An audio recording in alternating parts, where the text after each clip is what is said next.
जय गुरु माणिक. तर तुमचं स्वागत आहे माझ्या चॅनलमध्ये.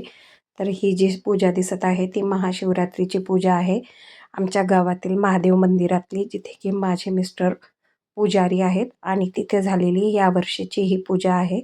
तर पुढे पुढे तुम्हाला सगळी पूजा मी डिटेलमध्ये दाखवणारच आहे. तर सगळ्यांनाच महाशिवरात्रीच्या खूप खूप शुभेच्छा. तर हे रात्री 10:30ला पूजा सुरू झालेली होती आणि संपली होती सकाळी पहाटे 6 वाजता. तर आज दिवसाची सुरुवात प्रभूच्याही पूजेनेच झालेली आहे. पार्वती परमेश्वर स्वरूप समजून आजची आमच्या गादीची जी आहे पूजा केली जाते. तर इथं माझी मुलं 11 रुद्रावर्तन करत आहेत माणिक प्रभूला. आणि ह्या गादीवर आपण कुठलीही मूर्ती ठेवू शकतो, कारण आमचा संप्रदायच सकलमत संप्रदाय आहे. तर रुद्राभिषेक गादीला चालू होता. तर या पद्धतीनं घरीसुद्धा पूजा होत होती. महादेव मंदिरामध्ये माझे मिस्टर संध्याकाळी पूजा करतात आणि आज घरामध्ये माझी मुलं करतात. त्यांनासुद्धा सगळं रुद्राभिषेक, पवमान या सगळ्या गोष्टी माझ्या मुलांनासुद्धा येतात. आम्ही शिकवलेल्या आहेत. तर या पद्धतीने इथं मंदिरामध्ये पूजा चालू होती.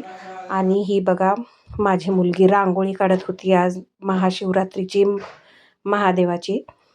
तर ही सुद्धा छोटीशी सेवा तिच्याकडून ती प्रभूला अर्पण करत होती. तर रांगोळी काढायला तिला बराच वेळ लागलेला आहे. जवळपास 1-2 तास लागलेले होते रांगोळी काढायला. तर फायनल लुक तुम्ही रांगोळीचा पाहू शकता. खूप सुंदर रांगोळी काढली होती. कुठलाही क्लास केलेला नाही तिने, फक्त पाहून काढलेली रांगोळी आहे ही.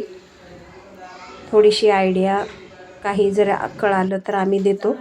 आणि हे बघा, ही आपल्या माणिक प्रभूच्या गादीची पूजा आहे. यानंतर आंघोळ वगैरे करून माझी मुलगी शिवलीलामृताचं पारायण करत होती.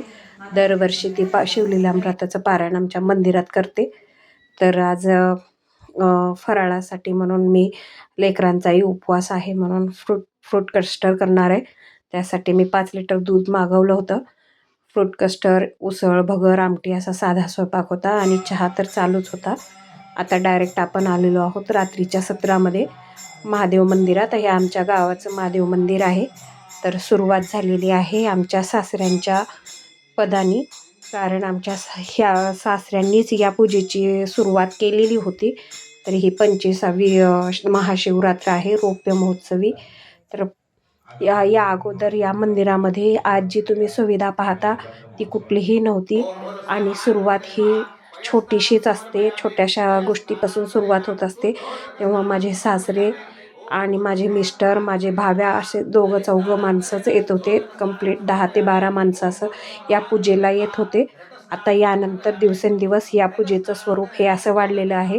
आज जवळपास 1000-1500 लोक या मंदिरामध्ये पूजा पाहण्यासाठी आले होते. तर सुरुवात गणपतीच्या पूजेनं सुरू झालेली आहे. आणि या पूजेचं स्वरूप तुम्हाला थोडक्यात सांगते. या पूजेची सुरुवात माझ्या सासऱ्यांच्या पदानी होते. यानंतर माझे मिस्टर प्रवचन करतात.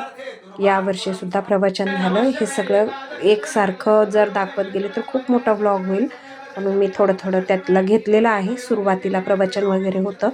यानंतर पवमान होतो आणि पवमानाला जे बाहेरही लोक असतात, 11 ब्राह्मण बसून पवमान करतात.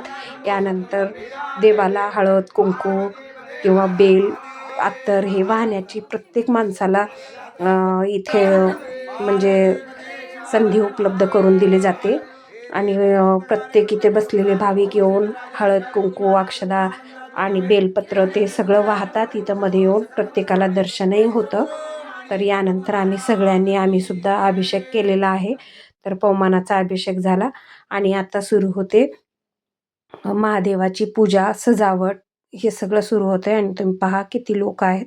बाहेरसुद्धा भरपूर लोक होती आणि इथं मोठा भंडारासुद्धा होतो महाशिवरात्रीची पूजा झाल्यानंतर.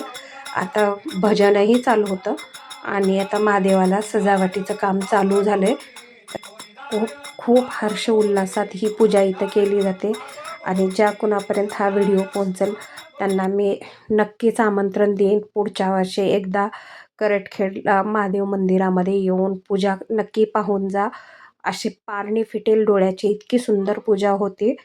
तर तुम्हाला आजची पूजा कशी वाटली कमेंट करून सांगा. व्हिडिओ आवडला असेल तर लाईक करा. यानंतर सुरू झाली होती महाआरती. तर आरती चालू होती. आरतीच्या नंतर तीर्थप्रसाद झाला आणि नंतर हा प्रसाद झाल्यानंतर महाप्रसादाचा सुद्धा कार्यक्रम झाला आहे. तर असा छोटासा व्हिडिओ मी तुमच्यापर्यंत पोहोचवला आहे. आवडला तर लाईक करा.